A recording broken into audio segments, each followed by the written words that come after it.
صحیح بخاری حدیث نمبر 49 میں ارشاد ہے کہ ترجمہ حضرت محمد صلی اللہ علیہ وآلہ وسلم اپنے حجرے سے نکلے، لوگوں کو شب قدر بتانا چاہتے تھے وہ کون سی رات ہے۔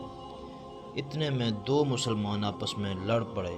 آپ صلی اللہ علیہ وآلہ وسلم نے فرمایا، میں تو اس لیے باہر نکلا تھا کہ تم کو شب قدر بتلاؤں اور فلاں فلاں آدمی لڑ پڑے، تو وہ میرے دل سے اٹھا لی گئی اور شاید اسی میں کچھ تمہاری بہتری ہو، تو اب ایسا کرو کہ شب قدر کو رمضان کی 27ویں، 29ویں اور 25ویں رات میں ڈھونڈا کرو۔ پلیز میری ویڈیوز کو لائک، سبسکرائب اور شیئر لازمی کریں اور بیل آئیکن کو بھی لازمی دبائیں تاکہ نئی آنے والی ویڈیوز آپ تک پہنچ سکیں۔ شکریہ۔